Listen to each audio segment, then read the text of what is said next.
Hi, welcome to this presentation brought to you by Twyford Comets Football Club. This presentation covers the role of the club welfare officer and how and when to contact them, making sure football is safe, not sorry, and putting in proactive measures to ensure the welfare of our children. So, on the agenda today, who is your club welfare officer? What's the role of the club welfare officer? Who should you contact if you have any concerns? When and how you raise those concerns, and to whom, and how to become a welfare officer, because we always need additional welfare officers. So firstly, I'd like to say welcome to Twyford Comets. We've been running since 1972. We are a chartered standard club, which basically means we are signed up to the FA scheme of chartered standard clubs, which makes us put in place a number of procedures and policies and follow the regulations to maintain our chartered status. We are a Reading FC partner. Very proud to be a Reading FC partner. We're affiliated to the Berks and Bucks Football Association, who give us all the information and help us design our policies. We have approximately 300 members within our club. That changes year on year, and we have approximately above 20 teams. We have 70 volunteers who help us out with our teams and with running the club, and we have an annual Dutch tour. They come here one year and we go there the following year, and we also have a French tour in place now with Quincy. So who am I? I'm Brandon Murphy. I am your club welfare officer. I'm a parent. I have a son in the under 12 teams. I'm the under 12 Rangers manager and coach. I also run the Bobby Cats disability team for under 8s. I'm the coach and manager of that. I'm the current club welfare officer, so if you have any queries you can contact me. I'm also an ex-club secretary, so I was club secretary for 3 or 4 years before this last season gone by, when Andy Farmery's taken that role over.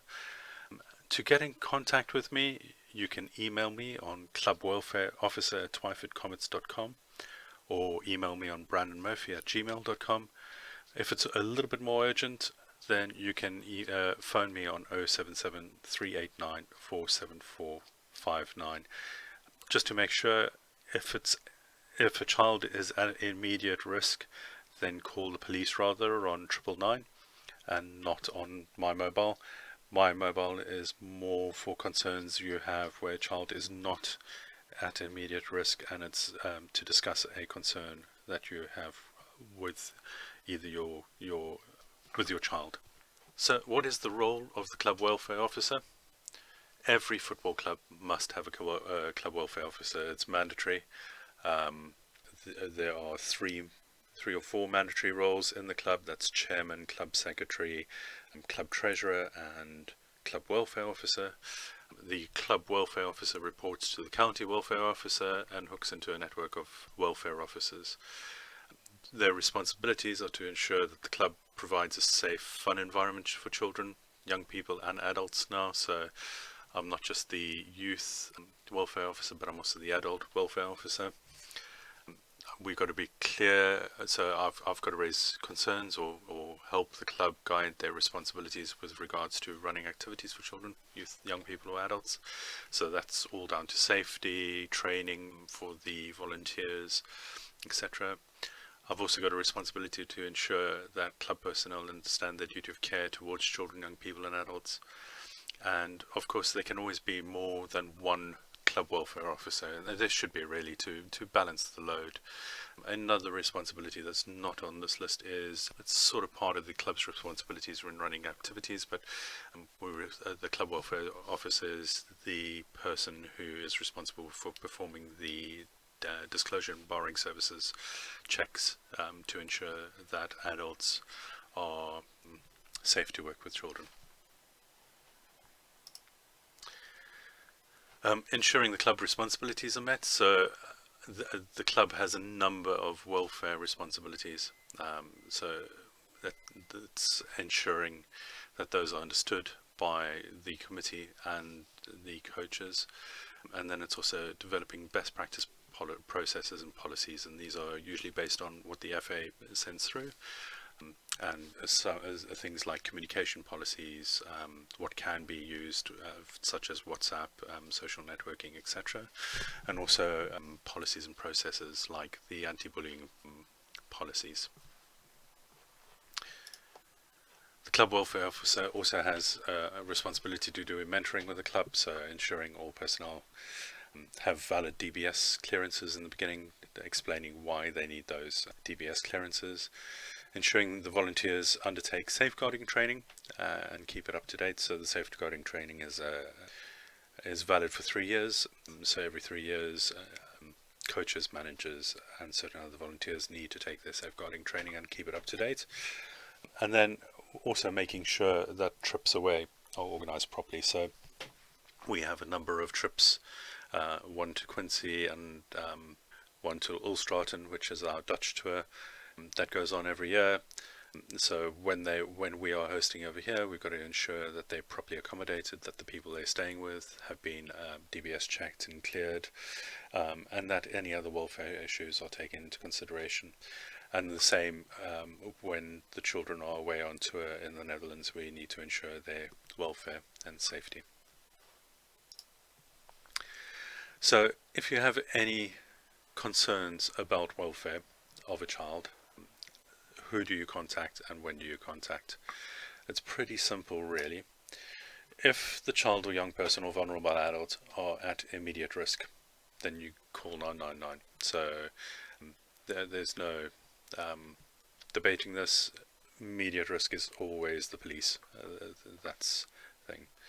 If you've got any other concerns, so you've noticed that a child has become withdrawn, they're not perhaps engaging correctly with the coach, or they have a negative relationship with a coach or volunteer or with other children within the club, it's always better to be safe than sorry. So it's always better, just reach out, give me a call, so and we can have a chat and decide whether your concerns are valid.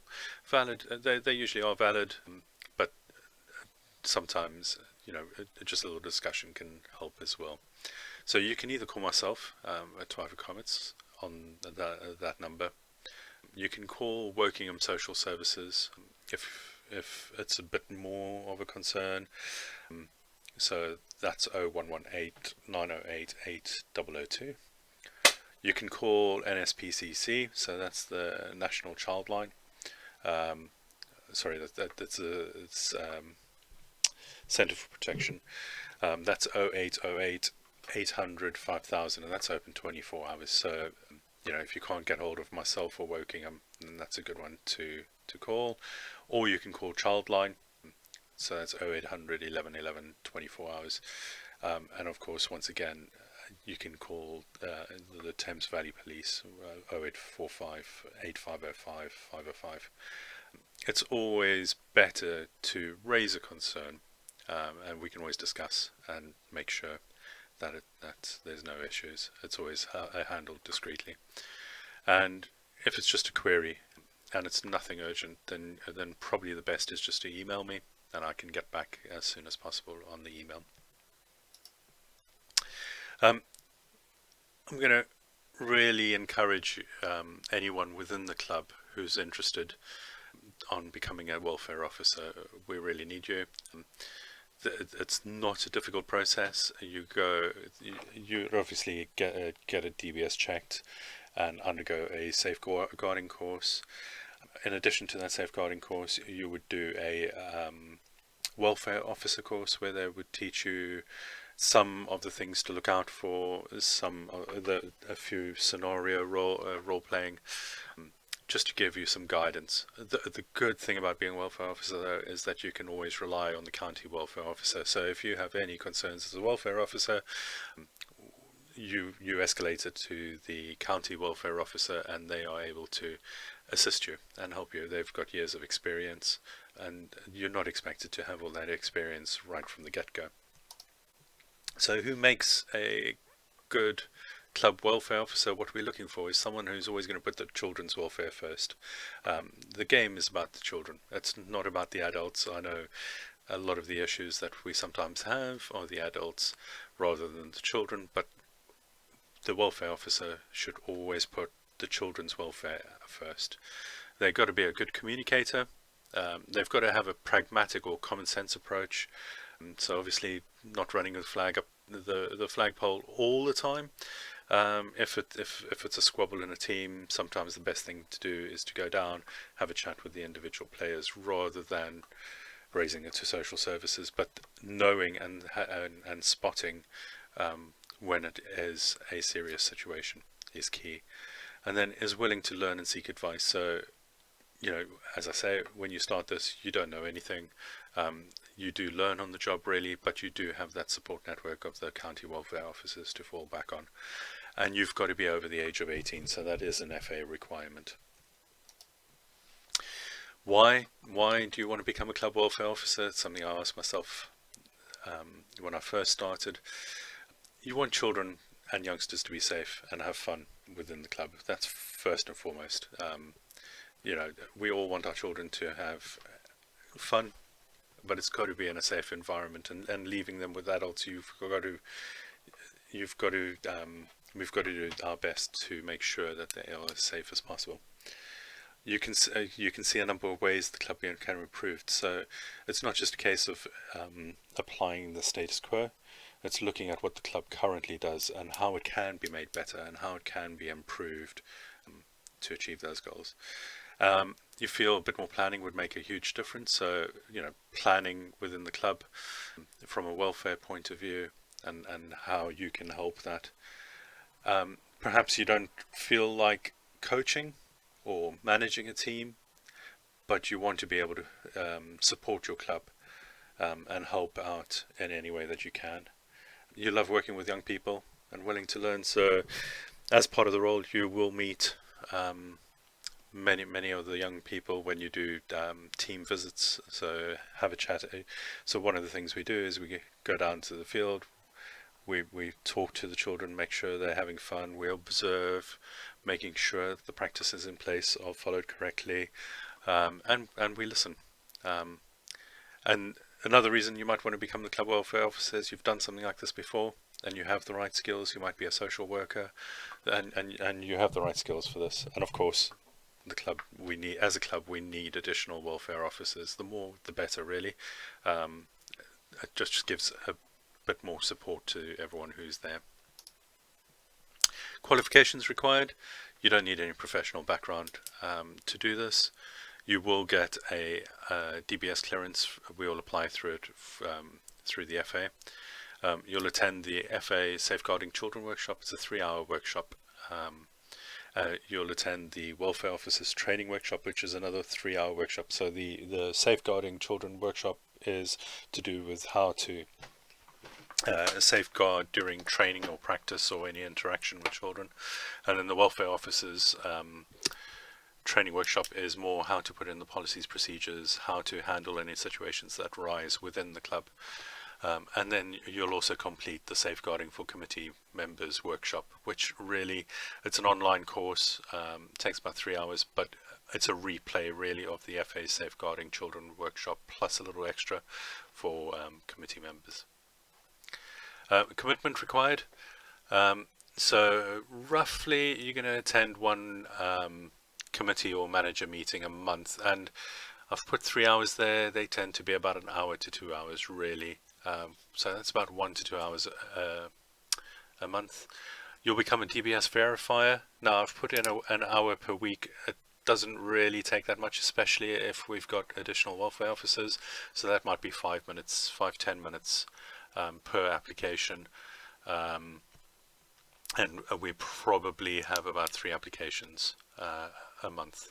So you can balance that out. So it's about 30 minutes a month if there's only one club welfare officer, but there's 2, it's 15 minutes.